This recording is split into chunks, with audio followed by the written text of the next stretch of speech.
Word spread quickly through the village about Anwulika's restaurant, and soon they had a steady stream of customers lining up for her delicious meal. Anwulika poured her heart and soul into every meal, infusing them with love and flavor that her customers kept coming back for more. But amidst the success of her business, there was a darker side to Anwulika's newfound confidence. Once upon a time, in a small village, there lived a chubby girl named Anwulika. Anwulika was in her now late 20s, with rosy cheeks and a hearty laugh that echoed through the village. She adored two things more than anything else in the world, which was her food and her sleep. Anwulika's love for food was so much. She could cook up delicious meals that made everyone's mouth water. Because of this, some people in the village had nicknamed her the Fat Cook. But despite her cooking skills, Anwulika had a bit of a temper. She was rude and aggressive, and she often didn't know how to talk to people politely. However, there was one person who surpassed Anwulika's rough exterior: her best friend, Chizoba.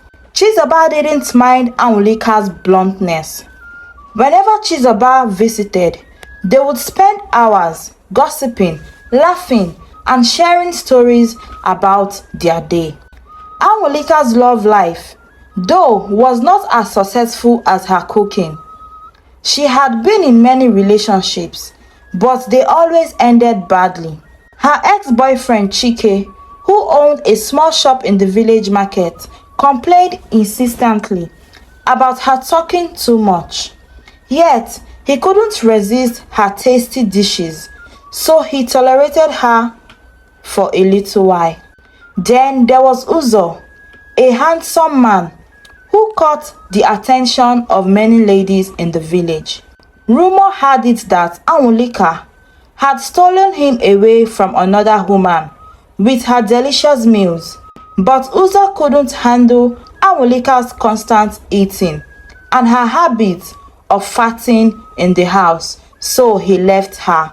And there was Mike, a smooth-talking charmer who never stayed faithful. He kept Anwulika around her for her cooking, but had other women on his side. When Chizoba discovered Mike's infidelity, Anwulika ended things with him for good. As Anwulika approached her 30s, she felt the pressure to find a partner. She confided in Chizoba, who reassured her that true love would come her way soon. But Anwulika had another problem. She didn't have a job. She spent her days lazing around, eating, sleeping, or wandering aimlessly with her fat self through the village. Whenever Anwulika ran out of food, she would turn to her mother for help. Anwulika's mother, though frustrated by her daughter's laziness, couldn't refuse her only surviving child, so she would always welcome Anwulika, hoping that one day she will find her purpose in life. As days turned into weeks, Anwulika's insecurities grew like weeds. She felt more vulnerable, and her once friendly demeanor hardened into a very defensive shell. Whenever someone said something negative about her, she would snap back with harsh and abusive words, trying to protect herself from the hurt. One sunny afternoon, while Anwulika and Chizoba were enjoying their meal together, Anwulika's mother burst into the room with a scowl on her face. "Anwulika, when are you going to get a job?" she demanded, her voice booming with frustration. Anwulika's fork clattered against her plate, and she bristled at her mother's words. "I'm trying, Mama," she muttered. "It's not easy." Her mother shook her head. her eyes filled with disappointment. "You have been saying that for months, Anwulika. It's time to stop making excuses and start taking responsibility for your life. You are no longer a child," her mother added. Chizoba shifted uncomfortably in her seat, feeling the tension in the air. She knew how much Anwulika struggled with her insecurities, and she didn't want to see her friend get hurt. But Anwulika's mother wasn't finished. "And you, Chizoba," she continued, turning her gaze towards her daughter's friend. "You're not helping matters by enabling Anwulika's lazy behavior. You need to stop cuddling her and encourage her to stand on her 2 feet," Anwulika's mother added. Chizoba felt a pang of guilt in her chest. She had always been there for Anwulika, supporting her through thick and thin. But maybe her mother was right. Maybe she needed to push Anwulika out of her comfort zone and help her find her purpose in life. Anwulika's face turned red with anger, and she pushed her plate away with a loud clatter. "I don't need your help, Mama," she snapped, her voice trembling with emotion. "I can take care of myself." But deep down, Anwulika knew that she was struggling. She didn't know where to start or how to find a job that suited her skills or character. With each passing day, her insecurities grew, making her confidence waver. It was hard for her to believe in herself. As the argument raged on, Chizoba could see the pain in Anwulika's eyes.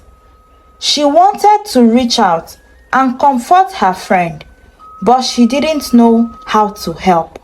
All she could do was stand by Anwulika's side and offer her support as she faced this new challenge. After the heated argument with her mother, Anwulika couldn't shake off the feeling of dissatisfaction. She knew she needed to make a change in her life to prove her worth and find her purpose. And with determination burning in her heart, she came up with an idea, which was to start her own restaurant since she knew how to cook and was referred to as the Fat Cook. Excitedly, Anwulika shared her plan with Chizoba, who eagerly agreed to help her. Chizoba would fetch water and firewood, while Anwulika focused on preparing the delicious meals. With their roles defined, they set to work, and soon enough, their food business was up and running. Anwulika's mother beamed with so much pride at her daughter's newfound work. It was the first time she had seen Anwulika take charge of her life and do something meaningful. She offered words of encouragement and support, thrilled to see Anwulika finally stepping up on her own. Word spread quickly through the village about Anwulika's restaurant, and soon they had a steady stream of customers lining up for her delicious meal.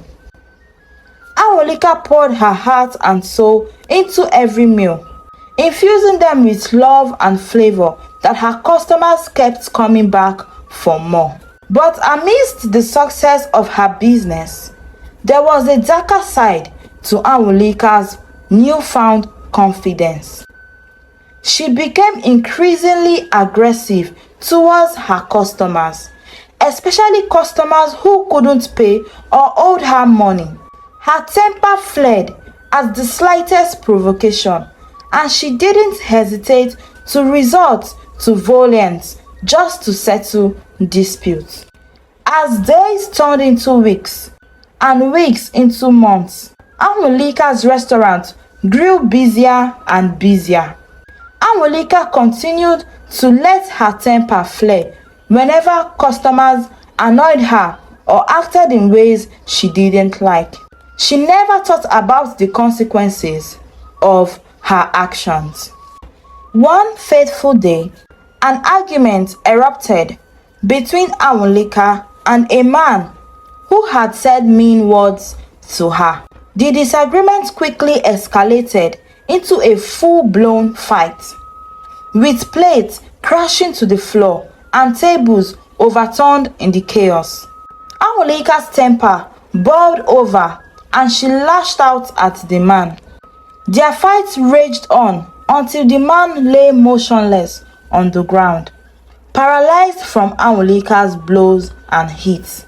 Horror swept through the restaurant as other customers looked in shock and disbelief. Some of them had even run away for their lives. Anwulika stood, trembling, her fist clenched and her chest heavy with rage. But her victory was short-lived, as the police were called. Anwulika found herself handcuffed and led away in disgrace. As she was taken to jail, she looked around desperately for her friend Chizoba, but she was nowhere to be found. Chizoba had run away, leaving Anwulika to face the consequences of her actions alone. Months passed, and Anwulika languished in her prison cell, her once fiery spirit extinguished by regret and despair. There was no one to bail her out, not even her own mother, who could only watch helplessly from afar. After what felt like an eternity, Anwulika's sentence finally came to an end. But as she stepped out of the prison gates, she could barely recognize herself. Gone was the fat and the arrogant woman she once knew. In her place stood a shadow of her former self, her body now slim and frail from the hardship of prison life. The villagers who had once praised her cooking now looked upon her with pity. They whispered behind her back, their eyes filled with judgment and disdain. Anwulika hung her head in shame, knowing that she had brought this upon herself with her reckless behavior. As she walked through the streets of the village, a lone figure watched from the shadows. It was Chizoba, returned from her self-imposed exile to witness the consequences of her friend's actions. She felt a pang of guilt for abandoning Anwulika in her time of need, but she knew that she couldn't do anything to change the past. Anwulika and Chizoba's friendship hung in the balance, and though their journey had been filled with twists and turns, they knew that they would always carry the memories of their shared past, even as they walked separate paths into an uncertain future. Anwulika was left to decide what she wanted to do with her life, but she made a promise never to go back to her old ways or be aggressive again. It was the end of her friendship with Chizoba, as Chizoba finally left the village and never returned. The moral lesson of this story is that controlling one's temper, thinking before acting, seeking help when needed, accepting responsibility for one's action, and striving for forgiveness and redemption are crucial for personal growth and overcoming challenges in life. We must learn to take responsibilities for our own action, for whatever we do have consequences. Thanks for watching this captivating story on African Stories and Folktales. Please don't forget to subscribe and turn on the notification bell for more stories. Thank you.